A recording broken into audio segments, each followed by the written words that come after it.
Salut à tous et à toutes, on se retrouve aujourd'hui pour une nouvelle vidéo, le jour 12 de la série 14 jours pour apprendre Xcode, et aujourd'hui on va étudier l'héritage. Donc on a déjà vu ce que c'était une classe, et là on va voir l'héritage de classe. Donc on commence comme d'habitude, nouveau projet, single view application, et moi je vais l'appeler héritage. Je vais la mettre ici. Voilà. Donc vous êtes peut-être déjà demandé, quand vous arrivez sur votre view controller, ce qu'était, pourquoi on mettait en fait UI view controller ici, enfin notre nom de contrôleur, UI view controller. Et ben c'est un héritage en fait, c'est-à-dire que on crée la classe qui s'appelle view controller et qui hérite de la classe UI view controller qui est d'ailleurs présente dans le UI kit créé par Apple. Donc l'héritage en fait ça va nous permettre, comme son nom l'indique, d'hériter d'une classe. Donc je vais vous montrer un petit exemple rapidement. Donc on commence par créer un nouveau fichier qu'on va nommer véhicule. Donc ici, en fait, on va créer une classe, comme ceci, une classe véhicule. Voilà. Donc en gros, on va prendre un petit exemple tout simple. Que possède un véhicule? On va lui mettre par exemple une vitesse maximum. Voilà, comme ceci. Et on va la mettre en integer. Ensuite, on va lui mettre un nombre de roues. Allez, pourquoi pas. Qu'on va mettre également en integer. On va initialiser notre classe, donc avec un simple init en fait, qui va être appelé à l'initialisation de notre classe. Donc quand on va appeler notre classe depuis notre code, donc en l'occurrence notre contrôleur, et bien cette fonction sera appelée automatiquement. Et donc ici on va assigner des valeurs par défaut à nos variables. Donc on va mettre vitesse max 130 et on va mettre nombre de roues. On va mettre, par défaut, on va mettre 4. Voilà, donc notre véhicule actuellement possède une vitesse max et un nombre de roues. Et elles sont toutes deux initialisées respectivement à 130 et 4. On va même lui ajouter une petite constante, immatriculation, donc on va mettre juste immat comme ceci, qu'on va mettre en string. Alors je l'ai mis en constante parce que une immatriculation va partir du principe qu'elle ne change pas. Et on va l'initialiser à 3B, 4R, 6, et puis 2Y. Voilà, comme ceci. Je ne sais pas si elle est réalisable, mais bon, on va prendre ça, c'est un exemple. Dans cette classe, on va mettre une petite fonction qui va nous afficher les informations sur notre voiture. Donc c'est assez simple. Hop, on va juste mettre des prints. On va mettre par exemple, je suis un véhicule. On va mettre un autre print qui va afficher j'ai. Et donc là, on incorpore notre variable. On va mettre nombre de roues. Voilà, comme ceci.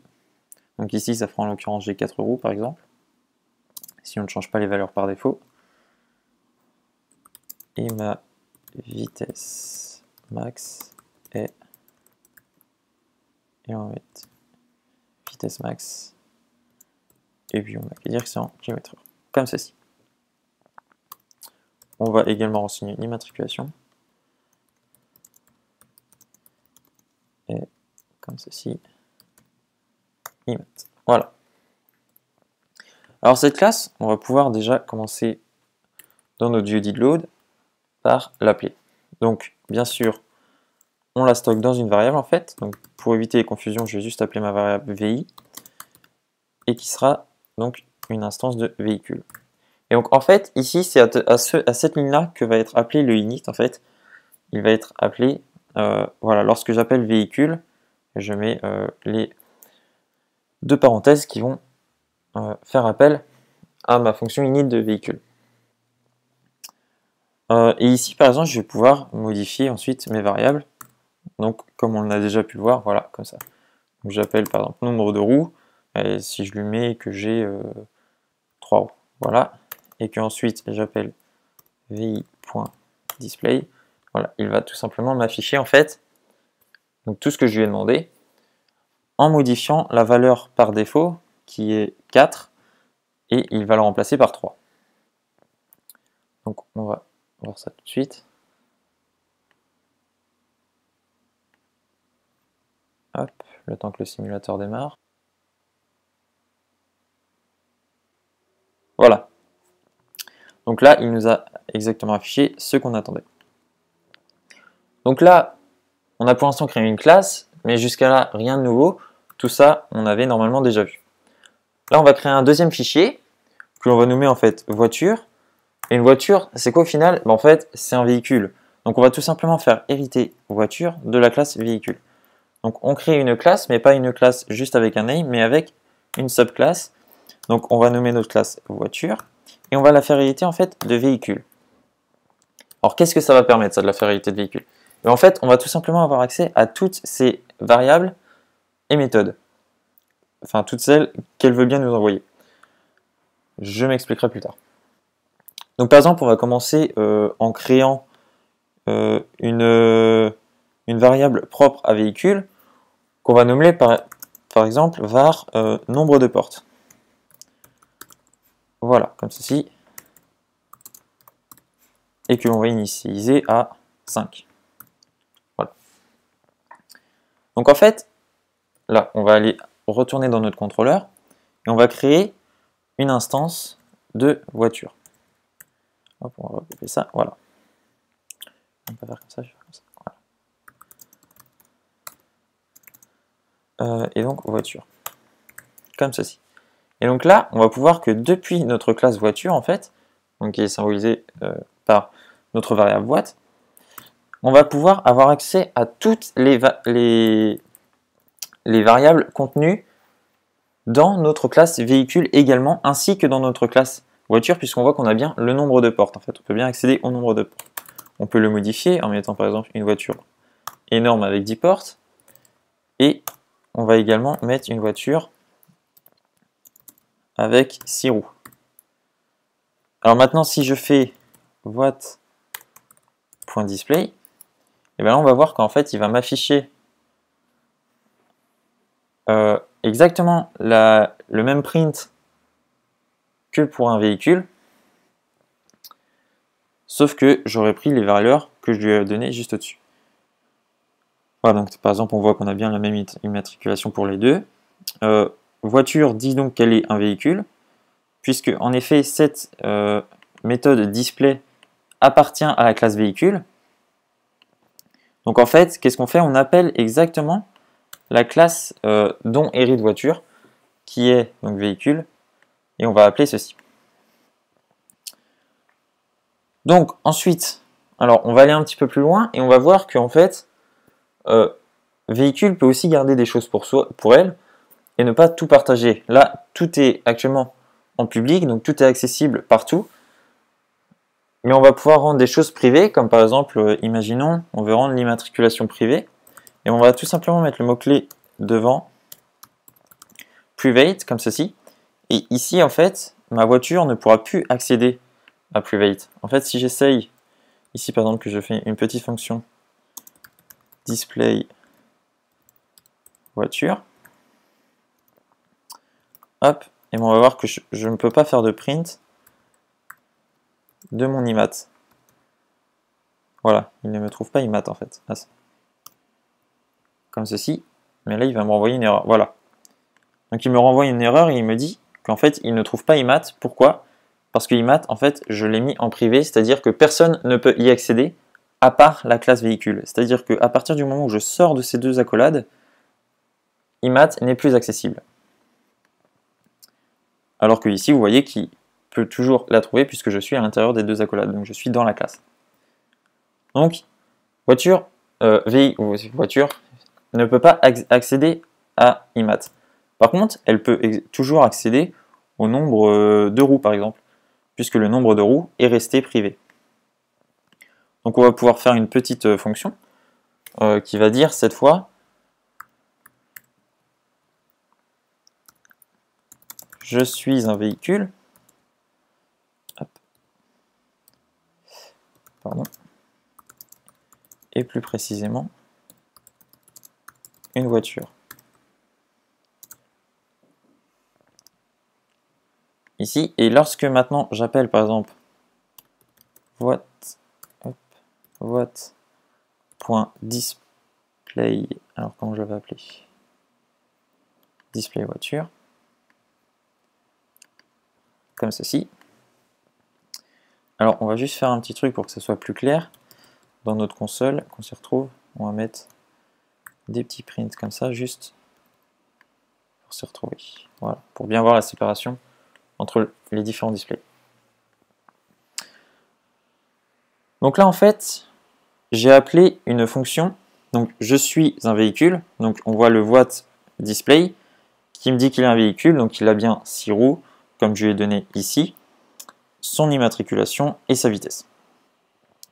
Ensuite, on voit que display voiture m'affiche bien je suis un véhicule et plus précisément une voiture, puisque là j'ai appelé la fonction qui est dans la classe voiture et qui hérite donc de la classe véhicule. Et toujours le véhicule qui display, donc il est bien un véhicule. Ensuite, on va voir une autre chose très pratique, qui sont les getters en fait. Imaginez un jour, vous êtes dans une classe, donc on sort un petit peu de l'héritage, on retourne un petit peu dans le principe des classes.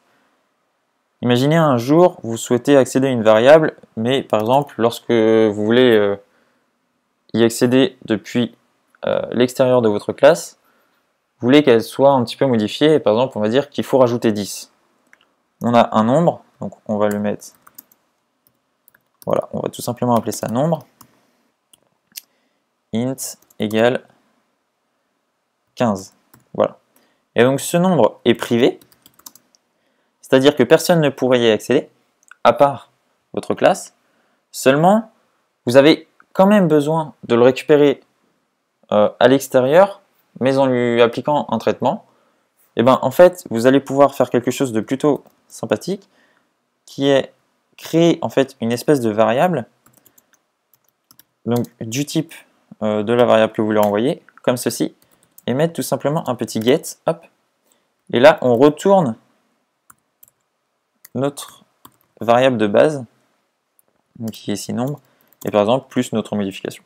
Donc il faut savoir qu'on n'est pas bien sûr obligé de faire une modification.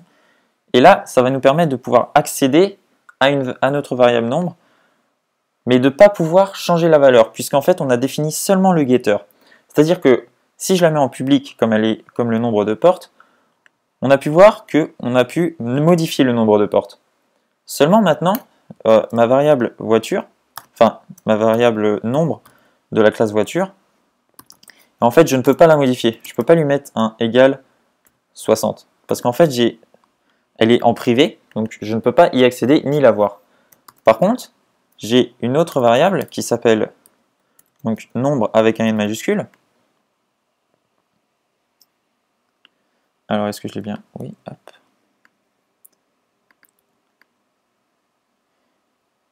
Mais seulement, voilà, là il me dit que je ne peux pas assigner à la variable nombre en fait. Voilà, is a get only property. C'est-à-dire qu'en fait, c'est seulement une propriété que je peux récupérer. Je ne peux pas assigner de valeur à cette propriété à l'extérieur de ma classe. Donc je vais très bien pouvoir l'afficher, comme ceci, voilà, très simplement. Avec un, par exemple, on va la récupérer, donc nous on va l'afficher.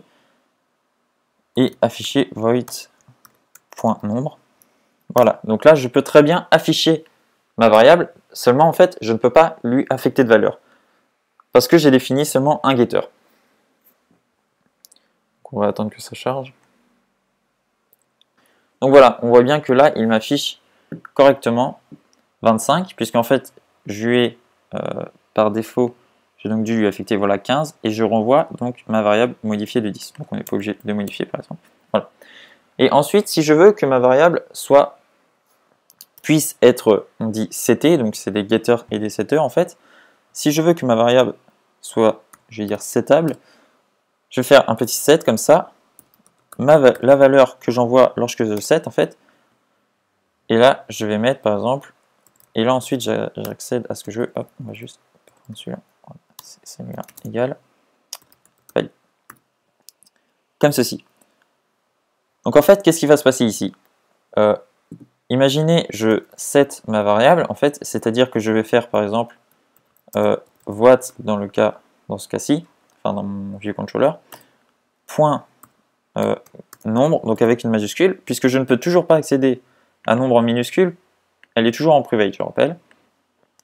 Alors avant, lorsque je faisais ça, en fait, avant de mettre mon setter, il me disait que j'avais une erreur puisqu'elle était seulement en getProperty. Pourquoi? Parce que j'avais défini seulement mon getter. Une fois maintenant que j'ai défini mon setter, et en fait, il va réussir puisqu'il va voir que j'ai un setter, que j'ai une variable value, et la variable value en fait sera égale à tout ce qui se trouve après le égal. Donc je vais récupérer dans value ce qui se trouve après le égal, et donc je vais pouvoir faire void.nombre égale 5, et le 5 sera récupéré dans value que j'affecte ensuite à nombre, et donc mon nombre sera égal à 5 ensuite. Voilà, donc on va tester ça. Donc par défaut il est égal à 15, imaginons que avant de l'afficher, je fasse un petit void.nombre égale 1, et là il devrait m'afficher 1, tout simplement.